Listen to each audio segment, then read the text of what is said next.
എല്ലാ വിദ്യാർത്ഥികൾക്കും പുതിയൊരു വീഡിയോയിലേക്ക് സ്വാഗതം. ഈ വർഷത്തെ കേരള എഞ്ചിനീയറിംഗ് ഫാർമസി പ്രവേശന പരീക്ഷയായിട്ടുള്ള കീം 2024 എക്സാമിനേഷൻ്റെ ആൻസർ കീ പ്രസിദ്ധീകരിച്ചു. അപ്പോൾ ഓരോ ദിവസവും നടന്ന പരീക്ഷയുടെ ആൻസർ കീസാണ് പ്രസിദ്ധീകരിച്ചിട്ടുള്ളത്. അപ്പോൾ വിദ്യാർത്ഥികൾക്ക് ce.kerala.gov.in എന്ന വെബ്സൈറ്റ് ഓപ്പൺ ചെയ്ത ശേഷം കീം 2024 കാൻഡിഡേറ്റ് പോർട്ടൽ എന്നുള്ള ലിങ്കിൽ ക്ലിക്ക് ചെയ്ത ശേഷം വിദ്യാർത്ഥികൾക്ക് ഈ ഒരു പേജിൽ തന്നെ സൈഡിലായിട്ട് ആൻസർ കീ എന്നുള്ളൊരു ഓപ്ഷൻ കാണാം. അതിൽ ക്ലിക്ക് ചെയ്ത് കഴിഞ്ഞാൽ ഓരോ ദിവസം നടന്ന പരീക്ഷയുടെയും സെപ്പറേറ്റ് ആൻസർ കീസ് നൽകിയത് കാണാൻ സാധിക്കും. അപ്പോൾ നിങ്ങൾക്ക് ഏത് ദിവസമാണ് പരീക്ഷ നടന്നിട്ടുണ്ടായിരുന്നത് ആ ഒരു ദിവസത്തെ ആൻസർ കീ ആയിരിക്കും നിങ്ങൾ ഡൗൺലോഡ് ചെയ്ത് നോക്കേണ്ടത്. അപ്പോൾ ഈ ഒരു ആൻസർ കീയുമായി ബന്ധപ്പെട്ട് നിങ്ങൾക്ക് എന്തെങ്കിലും പരാതികളോ അല്ലെങ്കിൽ മറ്റെന്തെങ്കിലും ആക്ഷേപങ്ങളോ ഉണ്ടെങ്കിൽ നിങ്ങൾക്ക് ഈ ഒരു പരാതികൾ നിങ്ങൾക്ക് 13/6/2024 അതായത് ജൂൺ 13 വൈകിട്ട് 5 മണിക്കകം പ്രവേശന പരീക്ഷാ കമ്മീഷണറെ നിങ്ങൾ ആ ഒരു വിവരം അറിയിക്കേണ്ടതാണ്. അപ്പോൾ നിങ്ങൾക്ക് ഏത് ദിവസമാണ് പരീക്ഷ നടന്നിട്ടുണ്ടായിരുന്നത് ആ ഒരു ദിവസത്തെ ആ ഒരു ആൻസർ കീയാണ് നിങ്ങൾ ഡൗൺലോഡ് ചെയ്തെടുക്കേണ്ടത്. അപ്പോൾ ഈ ഒരു ആൻസർ കീയിൽ എന്തെങ്കിലും ആ ഒരു ആൻസർ നിങ്ങൾക്ക് തെറ്റാണ്, അതായത് ഇതിൽ രേഖപ്പെടുത്തിയുള്ള ആ ഒരു ആൻസർ നിങ്ങൾക്ക് തെറ്റായിട്ടാണ് തോന്നുന്നതെങ്കിൽ നിങ്ങൾക്ക് അതുമായി ബന്ധപ്പെട്ടുള്ള പരാതികൾ നിങ്ങൾക്ക് ഈ ഒരു പ്രവേശന പരീക്ഷ കമ്മീഷണറെ അറിയിക്കാവുന്നതാണ്.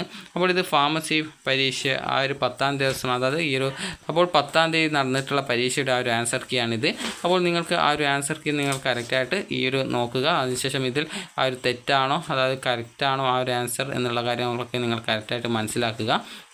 അപ്പോൾ അത് മനസ്സിലാക്കിയ ശേഷം എവിടെയെങ്കിലും നിങ്ങൾക്ക് ഉത്തരം ഇതിൽ നൽകിയുള്ള അതായത് ഈ ഒരു പ്രൊവിഷണൽ ആൻസർ കീ തെറ്റാണെന്ന് തോന്നുകയാണെങ്കിൽ നിങ്ങൾക്ക് ആ ഒരു പരാതികൾ 13ാം തീയതി, അതായത് ജൂൺ 13 വൈകിട്ട് 5 മണിക്കകം നിങ്ങൾക്ക് പ്രവേശന പരീക്ഷാ കമ്മീഷണറെ അറിയിക്കാവുന്നതാണ്.